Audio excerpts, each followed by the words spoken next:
Bueno, continuamos entonces con la gestión de riesgo. Estábamos en la etapa de evaluar, pero antes de realizar y profundizar esta etapa, quería volver un poco a la etapa anterior, que era la etapa de análisis, para indicar, y esto tiene también que ver con la evaluación, para indicar que cuando se analizan estos riesgos, por supuesto no es posible predecir un 100% de certeza cuáles serán la pérdida de valor, ¿no?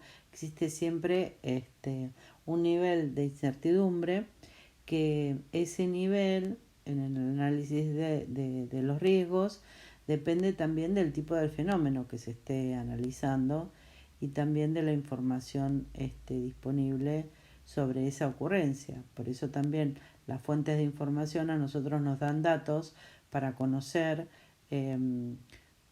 por ejemplo, los fenómenos naturales, el cambio climático, ¿no? No es lo mismo realizar una frecuencia hace 50 años atrás que un fenómeno natural que se produce en esta década, ¿no? Y la susceptibilidad también, obviamente, de la colección y del acervo, ¿no? Por eso una manera de expresar la incertidumbre al cuantificar, ¿no?, la magnitud del riesgo con esta escala que nosotros vimos recién, que es la escala ABC, es hacer, además de la puntuación del escenario más probable, también la puntuación del peor escenario y también del mejor escenario para cada componente de riesgo, ¿no? Esto lo dice bien claro Perdolisi en sus guías. Bueno, en la etapa de evaluar entonces, que es la cuarta etapa del proceso, se determina, como bien dijimos, la magnitud de estos riesgos analizados, y también se realizan una comparación entre los mismos con un grado de prioridad, ¿no? De determinar la magnitud que tiene cada uno de estos riesgos. Entonces, a partir de ahí, es la información que nosotros saquemos de aquí servirá para optimizar todas las decisiones relacionadas al uso y también a la protección de este acervo, ¿no? Eh, Acá se comparan los riesgos entre sí a partir de su magnitud de riesgo y se evalúa qué grado de prioridad, y entonces en ese caso la institución puede decidir cuáles son los riesgos aceptables o los riesgos en los cuales también la institución va a encarar, ¿no? También aquellos que no sean aceptables o que no requieran ser tratados, directamente se eliminarán. Esta etapa, la quinta, ¿no?, consiste en tratar los riesgos a partir de los 6 niveles de envoltura, las 5 etapas de control y la combinación de niveles y etapas, ¿no? La selección de aquellas mejores opciones, la planificación e implementación de las opciones seleccionadas.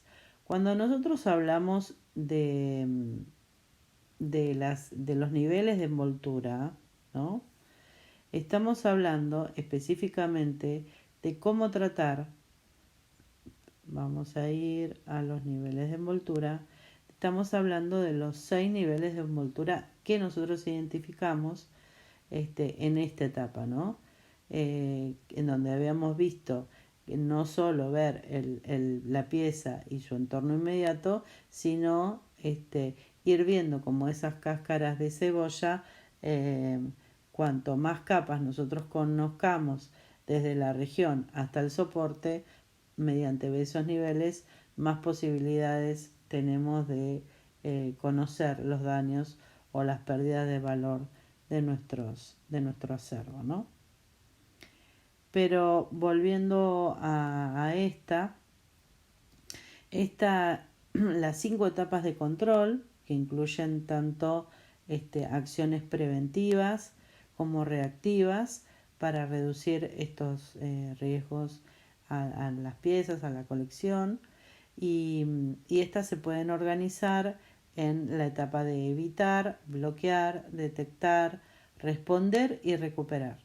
La prevención, por supuesto, las primeras etapas son las más importantes, eficaces, porque vamos a conocer la reacción, ¿no? Sin embargo, bueno, una gestión de riesgo también responsable debe integrar, ¿no?, estas dos esferas de acción, la prevención y la detección, y también la recuperación de lo relevante a esa pieza, ¿no? Entonces, también es importante pensarlo también de forma sistemática, ¿no? Cómo se puede implementar estas medidas en las cinco diferentes etapas para el control de los riesgos. Veamos un poquitito más. Ustedes todo esto lo tienen en la bibliografía.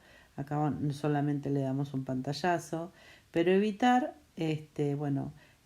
cada agente de deterioro, porque lo tiene. Cada agente tiene un potencial de producir daño a esos objetos que se encuentran en los museos, ¿no? Y por eso se debe evitar, ¿no? Se debe evitar que no lleguen a producir ese daño, evitando o sus orígenes o, bueno, las condiciones propicias para que se desarrollen, ¿no? Por ejemplo, evitar instalaciones eléctricas innecesarias en lugares que no son necesarios, evitar los lugares propensos a inundarse, o localizar salas bajo los baños, o evitar las exposiciones del sol. Bueno, este recorrido que nosotros tenemos que hacer para, para poder evitar a esos agentes, ¿no? Acá uno muy gracioso, pero en años pasados las selfies el palo de selfie con dentro de los museos estaba hace unos años, era furor. Bueno, hoy están prohibidos porque pueden llegar a dañar la colección, aparte de producir algún pormenor en las salas de exhibición. Después tenemos, bueno, detener, impedir, bloquear, ¿no? Es la forma más práctica, ¿no?, de manejar la situación. Y se deben impedir aquellos ataques o algo que llegue al objeto, ¿no? Por ejemplo, impedir la contaminación por medio de una vitrina, impedir el pase de agua, una vitrina obviamente bien conformada, bien planificada. Impedir el paso de agua, como bien decías, proveer, por ejemplo, equipos y monitoreos de seguridad para evitar el vandalismo, etcétera, ¿no? Detectar. Ya si hay un agente que no puede ser detectado ni detenido, entonces que no puede ser detenido, entonces debemos detectar su presencia en la colección, ya sea directamente porque lo vemos o por los daños que ha causado, ¿no? Y es necesario que, bueno, aquí se realice una inspección frecuente en todo el edificio, para visualizar esto, plagas, posibles incendios, cuestiones de seguridad que no han sido tratados, etcétera.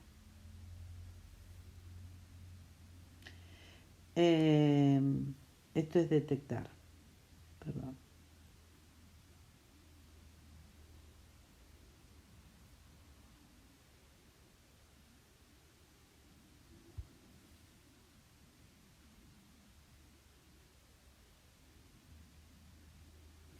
Bien, y después tenemos esta etapa que es la de responder, ¿no? ¿Cómo actuamos ante la presencia de ese agente, ¿no? Qué plan de acción se toma al respecto y cuál es la solución, ¿no? En todos los agentes, en las fuerzas físicas, en el vandalismo, en el fuego, en el agua, en las plagas, en todos esos agentes de deterioros que se vieron en la clase anterior, tienen que cómo lo tratamos, ¿no? Entonces, cuando se agotan todos estos recursos anteriores que vimos en la etapa anterior, entonces debe realizarse sí la recuperación y tratar al objeto, ¿no? Por lo general, las mínimas intervenciones se realizan con operaciones de limpieza y la restauración de objetos, ¿no? Pero también puede haber otras cuestiones mucho más graves, como es la intervención en los edificios, eh, por pérdidas de agua, por cambios de,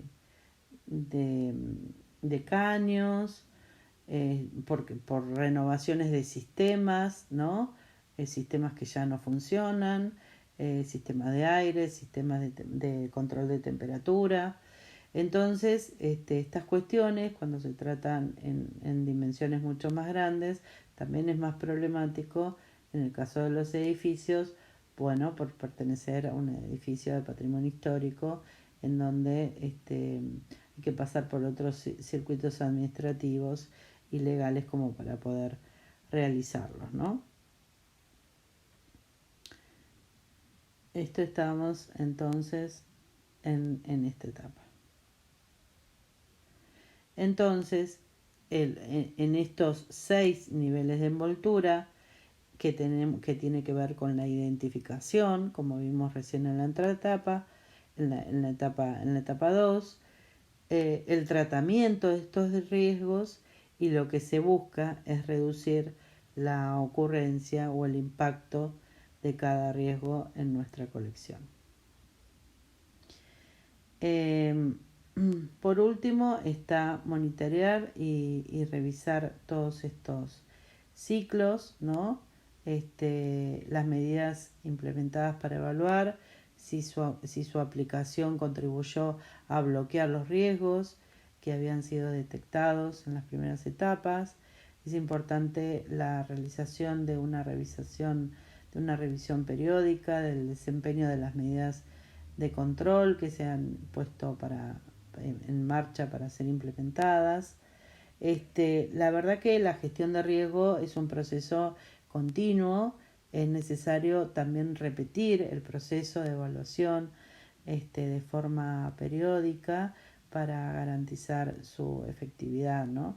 Y también se recomienda conjuntamente con esto una documentación sistemática de todas las actividades realizadas en estas etapas, de forma de poder garantizar también la calidad del proceso y de ir a buscar en la medida de las posibilidades cómo fue tratado, ver también la prioridad, es decir, si no pudimos resolver del todo una situación del edificio, saber que hay que movilizar ese objeto a otra sala, que no se puede colgar un cuadro en una pared que está húmeda, etcétera, etcétera. Para eso, bueno, como bien dijimos antes, lo principal no es llegar a esa etapa y realizar con anterioridad todas las estrategias de prevención, y para eso